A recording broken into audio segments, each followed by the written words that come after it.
seputar pemilu Pilpres 2024 yang tampaknya makin kesini makin seru ya Bang Ken ya. Makin seru, makin panas ini. Makin panas Iya, kira-kira. kalau dilihat temperaturnya, oh ya, tapi belum mendidih lah. Oh gitu.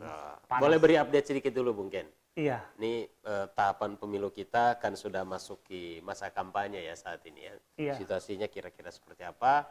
Capres nomor 1, nomor 2, nomor 3 kemana ini kira-kira memulai masa kampanye mereka?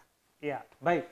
Kalau kita saksikan kemarin sudah ada deklarasi pemilu damai ya. Oke. Jadi deklarasi kampanye pemilu damai 2024. Itu tagline dari Komisi Pemilihan Umum atau KPU. Menghadirkan 3 pasangan calon. Pada paginya sudah ada juga komitmen untuk tidak melakukan pelanggaran. Betul. Dengan sentra Gakumdu. Gitu ya. Ya ini memang sudah mulai dan hari ini sudah mulai kampanye. Kampanye dialogis. Kesannya seperti apa dulu dari deklarasi yang kemarin? Itu kan ada pidato tuh, Capres 1 ngomong begini, Capres 2, Capres ketiga. Yang kalau saya lihat kesannya, kalau pasangan nomor urut 1 jelas tuh pesannya tuh. Iya.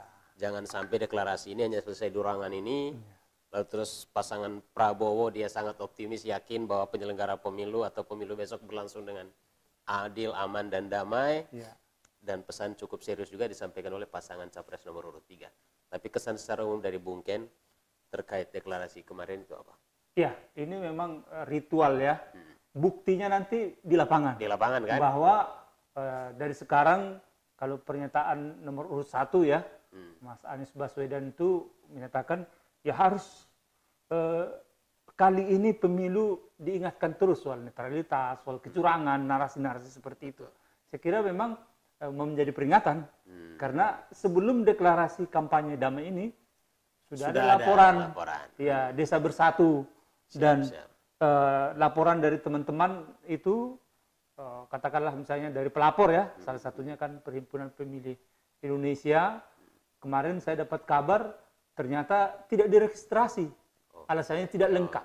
Padahal kan kalau prosedur penanganan, ya diterima laporan, dicek pada saat menyampaikan laporan sudah didata dokumen lengkap dan lengkap. Mestinya ada kajian.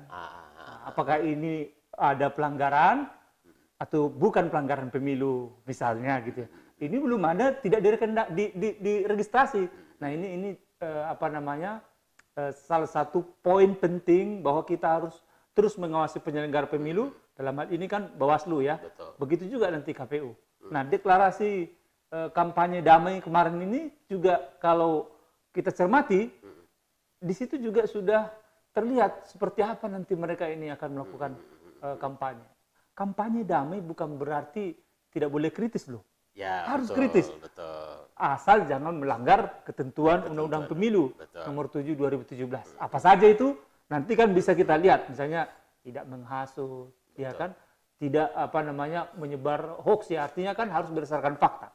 Betul. Nah, 3 pasangan calon ini saya yakin nanti akan bertarung keras dan bahkan mereka akan membuka lembaran-lembaran lama, karena mereka ya kalau dibilang tidak boleh saling menjatuhkan, pasti mereka saling menjatuhkan ya? Tapi dia harus menyampaikan argumentasi dan fakta-fakta yang sesuai dengan kebenarannya. Bedanya kampanye negatif dan black campaign gimana tuh Bung Ken? Ini supaya juga pemirsa tahu. Kalau tadi saling membuka kartu itu kan mungkin bagian dari strategi kampanye juga. Iya, memang kalau black campaign atau kampanye hitam ini kan itu yang tidak boleh. Itu tidak boleh ya. Artinya ini jelas-jelas dia bisa menggunakan hoax, bisa menggunakan informasi yang tidak apa adanya gitu ya. Fitnah. Perbohongan, fitnah ya, itu black campaign ya. Tapi kalau negatif campaign atau kampanye negatif, memang narasi-narasi yang harus berdasarkan fakta yang bisa jadi di persepsi ini menimbulkan negatif kepada salah satu pasangan calon atau pasangan calon tertentu. Tapi harus berdasarkan fakta. Harus berdasarkan fakta. Contohnya